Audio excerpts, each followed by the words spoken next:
C'est bien.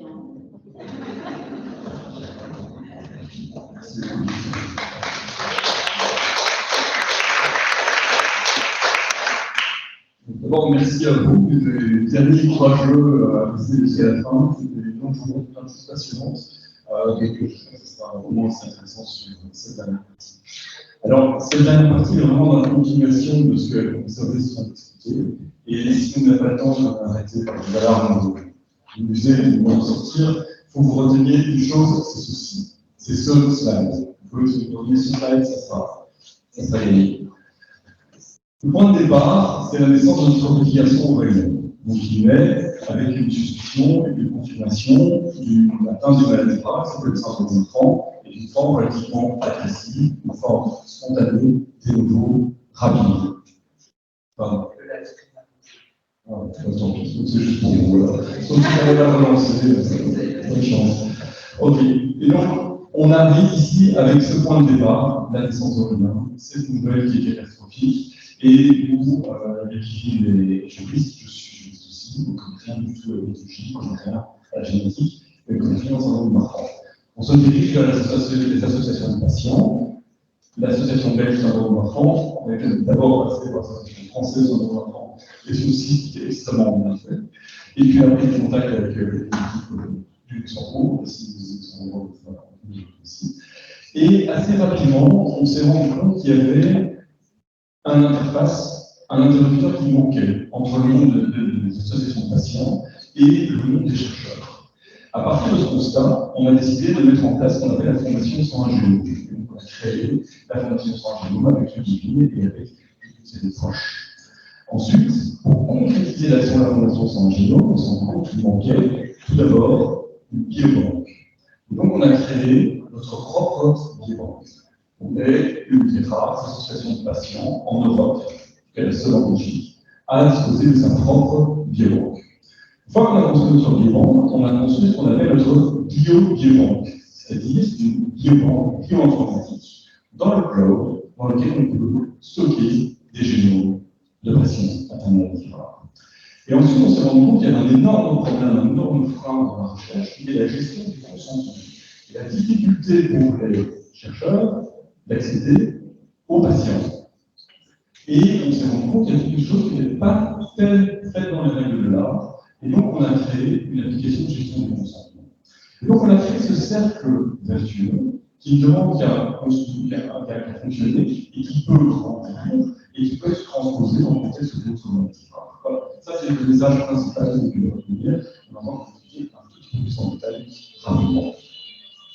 Donc, à la naissance d'Aurélien, c'est l'information tout à fait ce choc qui va servir en termes de moteur d'interaction. On ne va pas parler du syndrome d'enfant, vous le connaissez très bien, mais nous, on le découvre, et on découvre ce dont on va parler tout à l'heure, c'est une zone très particulière, c'est une zone 24 à 32, ça s'appelle la zone des néonataux, et on tombe sur une statistique de vie qui est très très faible. On parle d'un diagnostic de vie pour ces cas spécifiques de l'enfant de 16 mois. Et on revient à 11 mois quand on dit ça, c'est vraiment un choc. Alors, parce que le time, c'est l'énergie première qui vient de se découvrir.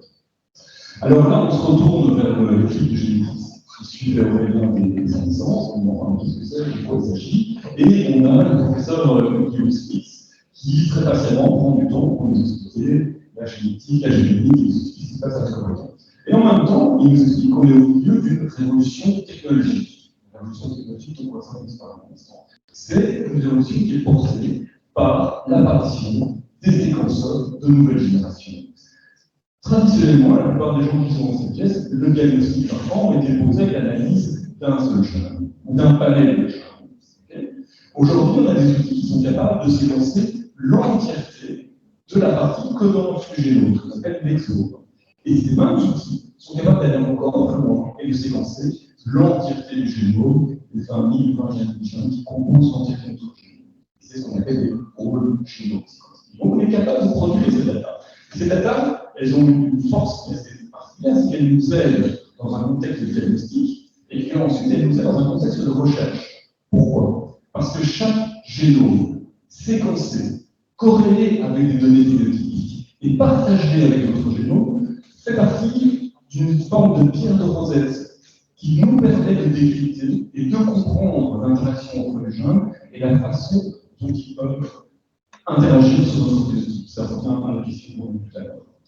Alors, très tôt, on découvre un article qui est assez interpellant, qui est un article qui s'appelle le Resilience Project. Dans ce Resilience Project, on a une équipe qui a eu accès à 600 000 génomes collectés dans un texte particulier, et ils décident de réanalyser ces génomes.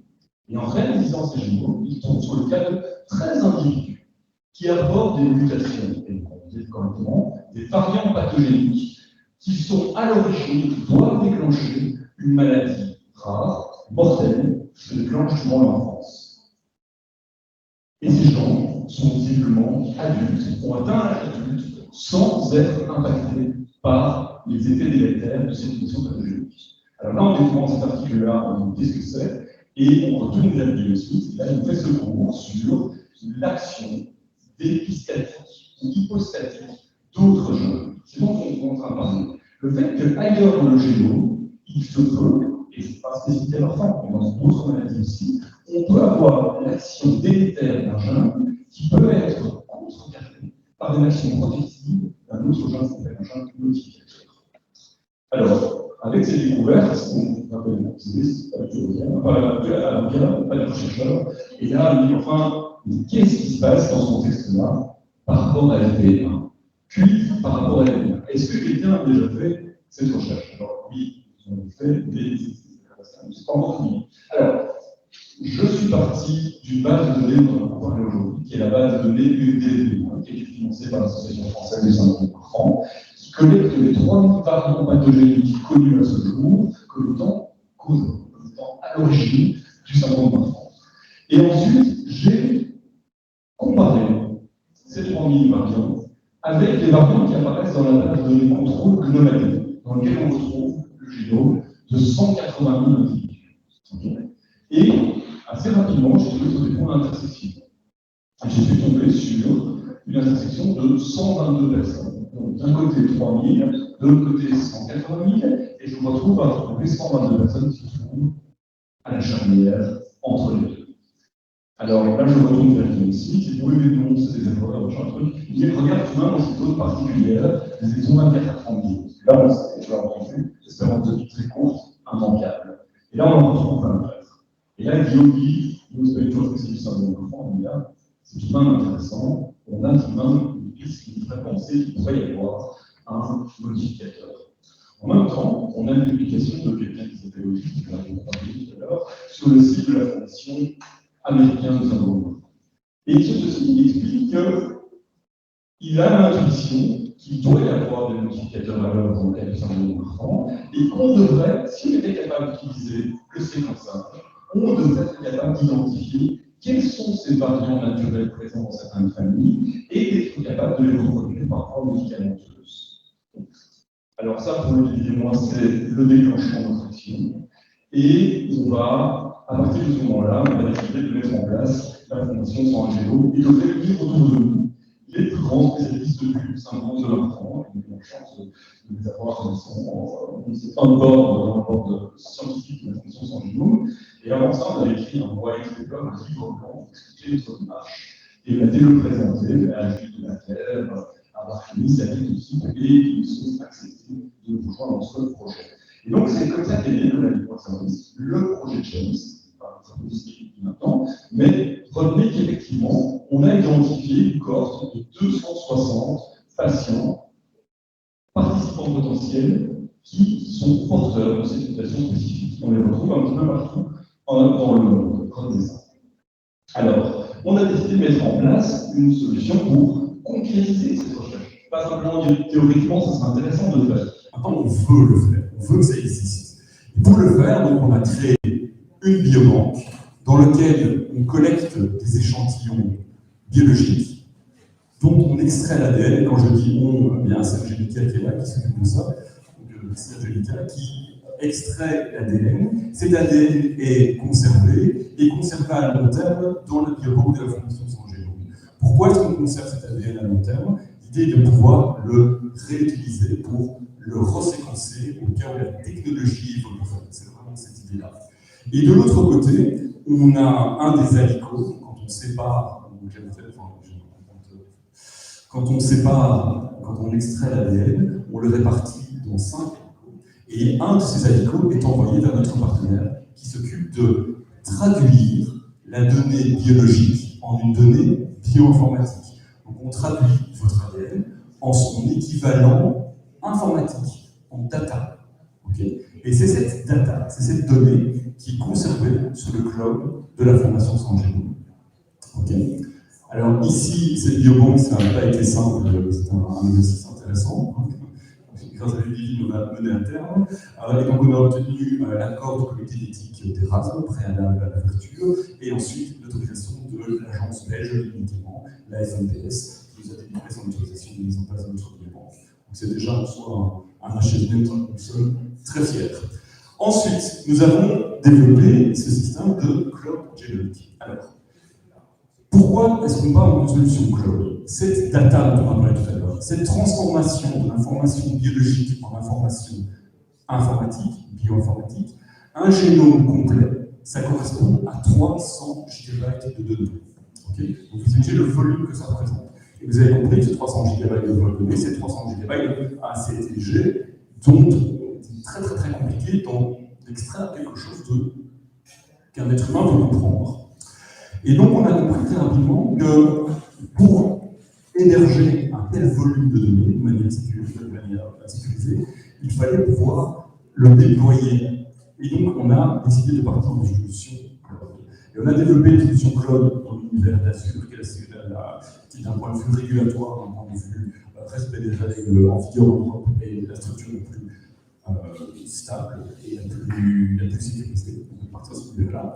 Et on a été contacté quelqu'un qui est là-bas, qui s'appelle Géraldine Valdorora, qui a écrit un livre qui s'appelait Genomic in the Cloud. C'est dans ce livre qu'elle explique pourquoi, quel est l'intérêt de déployer la recherche génomique dans le cloud. Elle a écrit ça en 2016, et voilà, on a trouvé telle règle. Alors, Géraldine, elle est belge, elle a grandi à l'OUE, elle a notre âge, et aujourd'hui, elle travaille au MIT.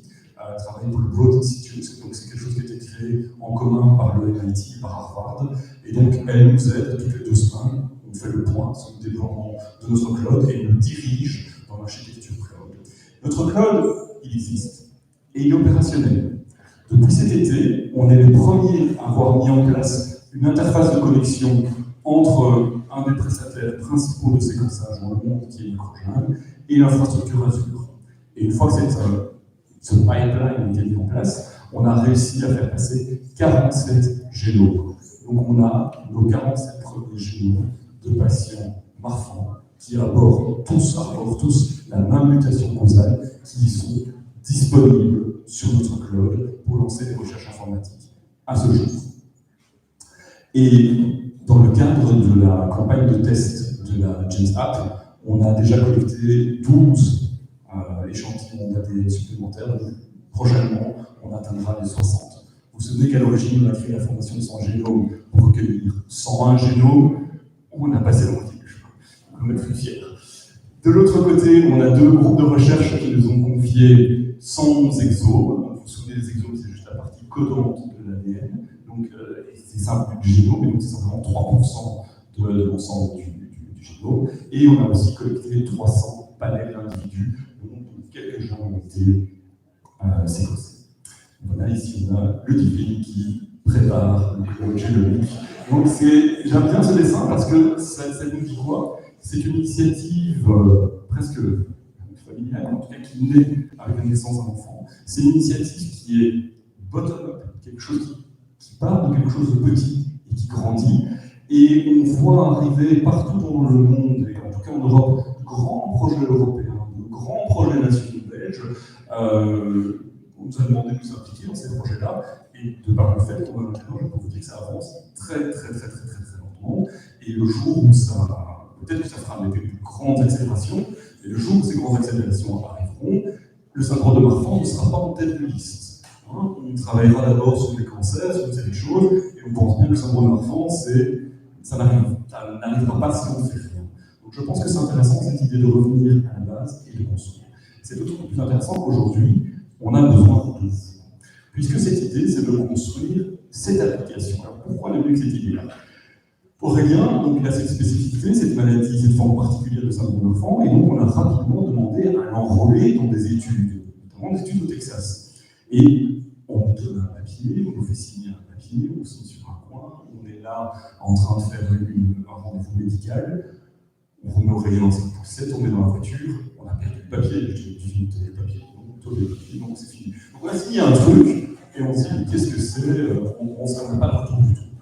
Et après, maintenant, on se met du point de vue des chercheurs. Marc l'a expliqué tout à l'heure, on passe un temps fou à essayer de convaincre les différents comités d'éthique d'accepter le projet James, et on voit à quel point c'est compliqué d'arriver jusqu'à ce document qu'on nous a mis, qu'on a perdu. C'est vraiment pas du tout une solution optimale. Et de l'autre côté, quand on en parle avec Guillaume nous dit, moi en tant que médecin dans un hôpital, qui doit relayer une recherche qui est faite ailleurs, je dois prendre la responsabilité de dire que la personne qui est en face de moi comprend l'étude à laquelle je lui demande de rejoindre. Et dans 90%, il n'est pas de 90, il est dit dans 40% des cas, les gens me disent « oui, oui, c'est bon, je rejoins », et puis « non ». Alors, on a un processus qui est mauvais du point de vue des patients, qui est mauvais du point de vue du chercheur, et qui est mauvais du point de vue de l'hôpital qui est censé être l'endroit où on doit nous recueillir. C'est la raison pour laquelle on a développé cette solution-là. Alors, elle est fonctionnelle, elle est là, vous pouvez scanner le QR code qui est ici, vous pouvez y arriver. Elle est hostée sur Azure, elle fonctionne avec DocuSign, et on est la première non-profit en Belgique à pouvoir fonctionner avec Itsy. C'est un challenge aussi. Et donc, on fonctionne avec Itsy. Donc, si vous le faites maintenant, moi je vous raconte en arrière, si vous prenez votre téléphone portable et vous scannez le QR code, vous pouvez commencer à vous inscrire en direct avec Itsy. Et pour les Belges, ça fonctionne très bien. Donc l'idée, c'est comme Marc l'a dit, l'application est déjà disponible en français, en anglais, en néerlandais, en allemand, en espagnol. On peut la faire, on peut l'utiliser dans 4 grandes cas de figure. On l'a fait pour soi-même, on l'a fait pour son enfant moins de 12 ans, plus de 12 ans, ou on l'a fait en tant que représentant d'un adulte en situation d'incapacité. Alors, la première phase du consentement, c'est de bien regarder la vidéo que vous venez de voir tout à l'heure de l'autre, et ensuite de bien prendre connaissance des documents d'information de consentement, et ensuite de bien prendre connaissance de la police de vie privée de la formation sans génome, parce que c'est essentiel. Une fois que vous avez fait ça, vous allez arriver à ce qui est au cœur de notre projet, c'est-à-dire que c'est un test de vérification de votre connaissance. Et vous ne pourrez rentrer dans l'étude que si vous êtes capable de répondre correctement à 5 questions à choix multiples, dont 3 propositions de réponse, une grossièrement fausse, une parfaitement correcte et une intermédiaire. Alors on a dit oui mais non, c'est sélectif, vous allez uniquement avoir des gens qui ont les capacités intellectuelles de le faire. Pas du tout. Le système qu'on a mis en place, c'est un système pédagogique, c'est-à-dire que vous pouvez recommencer, rater, et chaque fois que vous ratez, le système vous explique non, vous pensez que c'est ça, mais ce n'est pas ça, la réponse est ici. Et vous pouvez recommencer un nombre de fois indéterminé. Pourquoi? Parce qu'on a fait un set de 20 questions qui se présentent de manière aléatoire, dans un ordre aléatoire. Et donc on peut espérer, on doit savoir qu'une fois que le processus est passé, les patients qui ont franchi cette étape ont une connaissance suffisante pour rejoindre l'étude. À ce moment-là, si les gens ne sont pas encore convaincus, ils peuvent prendre un rendez-vous de 15 minutes en ligne via Teams avec l'autre qui est parti, ou bien avec maître Thomas Dubuisson du cabinet CMS, qui est un spécialiste de questions de data protection et qui peut, pendant 15 minutes chrono, montre en main parce que c'est un petit payant, répondre à vos questions. Une fois que ce passage est fait, que vous êtes décidément convaincu, c'est le moment où vous pouvez commencer à consentir à rejoindre James et vous avez les différents points que vous pouvez choisir d'accepter ou de ne pas accepter. Ensuite, vous passez à la phase de signature. Pour les Belges, c'est super. Si vous êtes avec Itsy, il n'y a rien à faire. Toutes les données sont collectées et on appelle ça techniquement populé. Elle popule le formulaire, donc il n'y a rien à remplir. Pour les autres, vous passez un petit peu de temps à s'en remplir, enfin c'est assez classique. Et une fois que ce formulaire est passé, vous avez un système de sécurisation de signature de votre consentement. Okay. Alors, tous les médecins disent oui, mais attention, est-ce que c'est vraiment si sûr que ça, DocuSign, machin. Ok, DocuSign, on l'utilise pour acheter des maisons, on l'utilise pour vendre des multinationales. Si c'est valable pour acheter des maisons ou vendre des multinationales, on peut l'utiliser pour un document de consentement. Okay. Alors, cette plateforme DocuSign, elle est vraiment très bien, et on a à ce moment-ci, on a une nouvelle identification, c'est celle où on doit être certain de votre identité. Et DocuSign propose un système de vérification d'identité qui est valable en Belgique avec Bitsme, évidemment, et qui est valable en France avec France Connect. Enfin, dans tous les différents pays du monde, DocuSign propose des solutions d'identification légales. Une fois que c'est fait, on va se retrouver face au formulaire qu'on va demander de compléter et de signer électroniquement. Une fois que votre document est signé, vous êtes invité à indiquer le lieu où vous allez recevoir la boîte, cette fameuse boîte que vous avez peut-être vue tout à l'heure, qui contient un kit de prélèvement salivaire. Okay, et donc vous indiquez si vous voulez recevoir à domicile un point d'enlèvement ou un distributeur de l'eau. Une fois que vous la... voilà. Alors, qu'est-ce qu'il y a dans cette boîte? Eh bien, dans cette boîte, il y a ceci. Il y a ceci. Il y a un kit d'extraction salivaire. Alors, vous voyez sur cette photo que tout le monde est très content.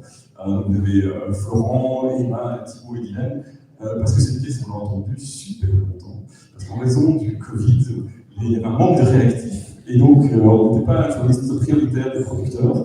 Et donc, il a fallu des années pour le recevoir. Et au milieu, vous avez l'étiquette d'impression qui imprime les envois et les retours du kit. Donc, l'idée, c'est vraiment ceci. Le participant complète son profil via le site, l'application, accepte, reçoit un kit par la poste, reçoit le kit par la poste et le renvoie. Ça arrive à Angelica, et là, Angelica le reçoit, elle dit ça j'ai bien reçu. Elle s'occupe de faire l'extraction, une partie part à la banque et une partie part au séquençage. À ce jour, on a 12 personnes qui ont testé le système. On l'a testé en Slovaquie, au Luxembourg, en France, en Allemagne, en Autriche, au Danemark, en Suède, et donc ça fonctionne parfaitement. Tout est revenu, tout est parti, tout a été reçu, tout est parti. Donc on est prêt à partir d'une dimension. On est prêt à lancer. Alors ici, on a la confirmation que le consentement a été réceptionné, on a la confirmation que les adresses ont bien été données, et c'est à ce moment-là, ce n'est qu'à ce moment-là que le participant marchand renseigne la mutation causale FP1 qu'il connaît. Et on a de nouveau 4 scénarios. Soit le participant est porteur de la mutation d'investigation, de la mutation principale, et donc il fait partie d'un corps d'études. Soit le participant est porteur d'une autre mutation. On a intérêt qu'il y a 2 mutations, pardon, mais il y a 2 mutations qui sont visibles. Soit le participant est porteur d'une autre mutation, et dans ce cas-là, il y a la possibilité de la renseigner via un questionnaire spécifique. Soit il n'est pas à l'origine de ça, il n'a pas de souvenir, on ne connaît pas la mutation de l'origine de son diagnostic, soit parce qu'il a perdu, soit parce qu'il n'en a pas. Les patients qui appartiennent aux 2 catégories du dessus sont versés dans la cohorte d'investigation.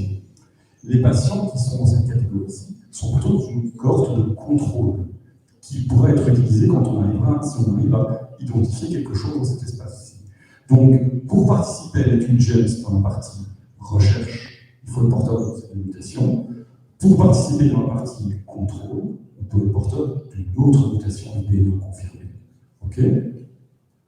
Alors, une fois que c'est fait, vous avez une invitation à faire un don à la Fondation Roi-Baudouin, qui est le véhicule par lequel fonctionne la Fondation San Géno. Alors, ce n'est pas du tout obligatoire. Le don se fait via l'interface de la Fondation Roi-Baudouin et point. Et à ce moment-là, le processus est complet. Vous avez rejoint la cohorte et vous êtes inclus dans l'étude GEMS. Mais souvent, ça s'arrête là. Les recherches s'arrêtent là.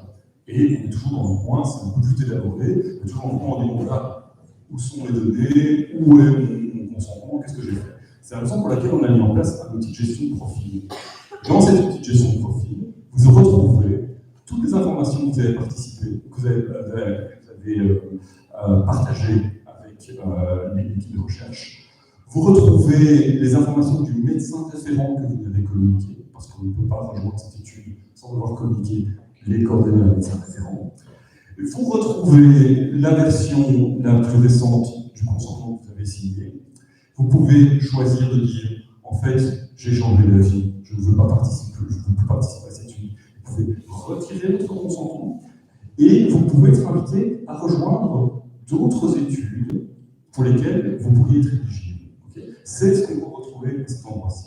Ensuite, vous avez un endroit où vous retrouvez tous les groupes de recherche qui ont été autorisés à accéder aux données hébergées sur le club de la Fondation Sans Génome. Okay, et ensuite, vous retrouvez toutes les publications scientifiques qui ont résulté d'un accès. Là, c'est un point plus technique, mais c'est pour les personnes qui participent au test, on leur demande d'enregistrer le kit et le jour où ils l'ont utilisé. Et enfin, avec Maître Dubuisson, c'est pas le temps. Ici, on a l'espace spécifique au GDPR où tous les droits que le GDPR confère aux participants sont rappelés et on peut en un seul point, un seul endroit, récupérer l'ensemble des données qui ont été partagées. Okay. Déjà, ça en soi, c'est quelque chose qui permet d'aller beaucoup plus loin dans la recherche, mais on a décidé de faire un espace plus loin. Et donc, on a créé un espace qu'on appelle les Phénobox.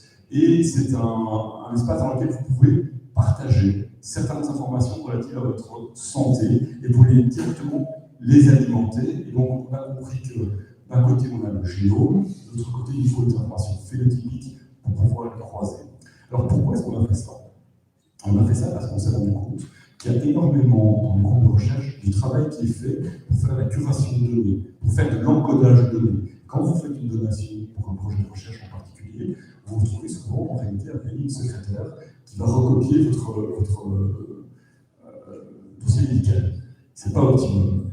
Et si on se rend compte aussi, c'est qu'une série de patients, en fait, c'est des vrais spécialistes de leur pathologie. Ils connaissent leur histoire par cœur. On dit oui, en 80. Enfin, voilà. Donc on s'est rendu compte en parlant avec les gens qu'il y avait toute cette chose. Alors, on ne dit pas, on va en langage data, on va appeler ça des données grises.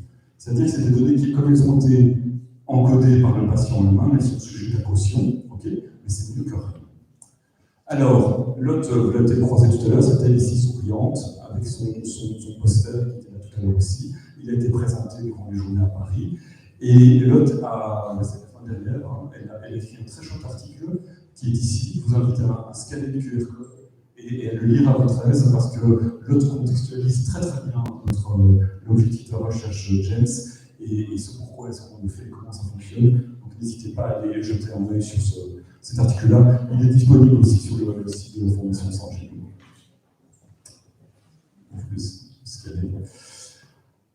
Ensuite, c'est un dessin qu'on est aussi assez sympa. Donc c'est quelqu'un qui se dit bon voilà, qui comprend que le génome, c'est quelque chose qui est individuel, mais qui en même temps qui est commun à 99% avec le reste de l'humanité, et que le fait de partager ce génome avec d'autres permet en fait de dresser cette carte qui nous permet de comprendre les interactions entre le génome, de créer cette pierre de Rosette. Alors ici, je dois vous parler de ceci, parce que c'est un vrai achievement pour nous aussi. C'est le projet Genome for Brussels. Donc vous avez compris que tout ce qu'on a fait, on l'a fait grâce à vos dons, grâce à votre générosité, grâce à la philanthropie, mais vous vous rendez bien compte que c'est un projet d'envergure, et donc on a fait appel à un financement régional de la région, de Innoviris, et on a obtenu un subside d'1,2 million. Alors on dit, waouh, 1,2 million, c'est formidable, c'est génial. Oui, mais ça passe vite, et il faut payer les gens, et donc ça va vraiment très vite. Mais grâce à ce subside d'1,2 million, on a payé le groupe de machine learning ULB, donc un groupe qui travaille uniquement sur l'intelligence artificielle et le développement d'outils algorithmiques, sur le groupe AI Square, donc un groupe de bioinformatique biologique, et sur la mise en place de notre Genomic Cloud. Sans ceci, on n'aurait pas réussi à mettre en place notre Genomic Cloud. Alors le point de départ de cette idée, c'était d'optimiser un outil qui a été créé par le professeur Guillaume Smith et son équipe. Donc l'idée, c'était vraiment d'aider au sein des FPN1 à être capable d'identifier quelles sont les mutations qui sont vraiment des variants pathogéniques. Parce que, comme Marc le disait tout à l'heure, en réalité, on est tous porteurs de 3 millions de mutations qui nous sont propres, dont certains qui nous sont vraiment tellement propres que même nos parents ne les ont pas. Et la plupart du temps, ces mutations, elles ont un impact neutre sur le message produit par le génome, sur la production de la protéine que le génome encode. Parfois, par contre, l'effet est tout à fait délétère, et parfois, on est face à ce qu'on appelle des FUS. On n'a aucune idée de l'impact de mutation sur la production de la protéine associée au génome. Et donc l'idée, c'était de créer un outil qui aide d'abord les personnes qui font du diagnostic à identifier, à mieux classifier la pathogénicité des variants. Ok, ça c'était une première convention. Mais comme vous l'avez compris aujourd'hui, aujourd'hui, on a très longtemps pensé que le syndrome de l'enfant était purement monogénique, c'est-à-dire qu'il était créé par la modification d'un seul gène.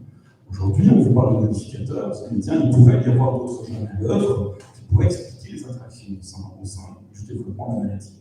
Et comme pour toute une série d'autres maladies, ceci n'est pas spécifique à l'enfant, pour toute une série d'autres maladies, on se rend compte de plus en plus qu'il y a des dimensions oligogéniques et polygéniques, c'est-à-dire qu'il y a des interactions d'autres gènes dans le développement de la maladie. Et c'est là où intervient IB-Square.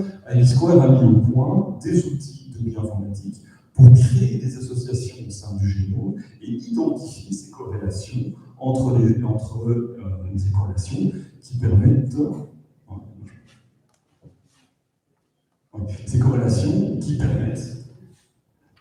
d'identifier les réseaux de gènes impliqués dans la création, dans le développement de maladies oligogéniques. Et l'idée, c'est de transformer leurs outils existants. Pour le moment, on les utilise dans des phases diagnostiques pour identifier les gènes impliqués. Et ici, l'idée, dans le génome Formoset, est de partir de l'outil de confirmation sur le gène FB1 et de l'utiliser comme une forme de filet lancé dans le génome pour identifier les différents gènes qui pourraient interagir avec FB1 au déclenchement de la maladie. Alors ici, c'est très très vite là-dessus, c'est un slide que j'ai fait avec Marie Guland de l'association d'enfants, qui est très impliquée, qui passe pas mal de temps à éplucher la littérature. Elle m'envoie des articles pratiquement tous les 3 jours, donc elle passe énormément de temps là-dessus. Et moi, je me dis, mais attends, mais est-ce qu'on pourrait construire une table où on fait la liste de tous ces jeunes modificateurs candidats qui ont été publiés dans la littérature. Alors, ce que je trouve très intéressant dans ceci, c'est ceci. On a fait notre observation en 2016. On a avancé avec la création de la Fondation Sans Génome en 2017 et on a fait la première réunion de la communauté scientifique en 2018. Et vous voyez qu'il y a la première publication où on indique un modificateur de publication scientifique, elle date de 2017. Ensuite, il y a un grand gap, et ce n'est qu'en 2021 qu'on a 3 études scientifiques qui proposent 3 autres modificateurs. Et c'est l'année-ci, 2022, l'explosion, on a 10 modificateurs. Ça veut dire quoi? Ça veut dire qu'avec l'intuition qu'on a eue au début, qui a été confirmée par les chercheurs, on voit qu'aujourd'hui, la science s'intéresse de plus en plus à ces modificateurs et ils les cherche. Le point est que quand on regarde ceci, la plupart du temps, je ne sais pas pourquoi le pointeur ne fonctionne plus, on voit que les recherches sont faites dans des modèles murins, c'est-à-dire dans des souris. Et c'est quand même pas idéal dans la transposition de l'humain vers l'humain, c'est ce que Julie Paquet a expliqué bien tout à l'heure. Ensuite, on voit qu'une autre approche, c'est celle des IPC, donc c'est des reprogrammations, exactement ce qu'on a vu tout à l'heure avec l'outil de la vidéo. Mais il n'y en a aucun qui vous propose de travailler avec des génomes biologiques, bioinformatiques, avec l'attribution bioinformatique du génome. Et donc, ce qu'on fait avec la formation dans un génome, pour que ce soit super clair pour tout le monde, c'est qu'on vient ajouter la dimension data aux 2 autres approches traditionnelles de la recherche pour identifier les modificateurs. On ne remplace pas, on ajoute. On vient avec quelque chose en plus pour les aider à confirmer ou à infirmer. Aujourd'hui, avec nos 47 génomes sur notre cloud, on peut lancer des queries et se dire, tiens, est-ce que le gène IL11, il a vraiment un impact? Est-ce que je peux vraiment le voir de façon bioinformatique? On peut tester ces différentes hypothèses. Voilà, là je m'emballe un peu, mais je suis très, très content de cet élément. Alors, en conclusion, retenez ceci. On a le point de départ, la naissance d'Aurélien. On a l'accueil des associations de patients, qui est essentiel. Ensuite, on a cette prise de conscience, il faut faire quelque chose, on peut avancer. Ensuite, le monde juridique s'en mêle et on crée la biobanque. C'était un challenge juridique, mais en même temps technique. Ensuite, on passe à cette création de l'univers de la biobanque bioinformatique, de ce cloud informatique, où on doit mettre en commun des expertises tout à fait multiples de personnes qui ne se parlent jamais, donc un univers en soi. La découverte de cet énorme gap dans l'univers du consentement et la mise en place de l'application James App. Voilà. Donc, retenez ceci. La Fondation Sans Génome est une petite étincelle. Ça, on commence tout petit, quelque chose de petit, mais on peut grandir. C'est un projet qui est mené tout d'abord sur le syndrome de Marfan. Une fois qu'on est là, on peut passer vers d'autres maladies. Aujourd'hui, on a plusieurs associations de patients d'autres maladies qui viennent nous voir en nous disant « Ah, c'est formidable ce que vous avez fait, si seulement ça existait chez vous aussi, si seulement vous pouvez commencer à travailler sur la réplication de votre cycle. » On a deux. Mais voilà, donc on peut avancer là-dessus. Et l'idée, de nouveau, c'est d'identifier, d'aider les chercheurs, soit à infirmer une hypothèse, soit à confirmer une hypothèse, pour être capable d'identifier ces fameux gènes modificateurs et d'être capable d'en répliquer l'action protectrice, parfois médicamenteuse. Alors j'ai fini, je termine sur ceci. Si vous êtes porteur de mutation FPI1, n'hésitez pas à tester dès à présent l'application dès maintenant. Et voilà, et vous dites ce que vous en pensez, on pourra passer là-dessus. Voilà.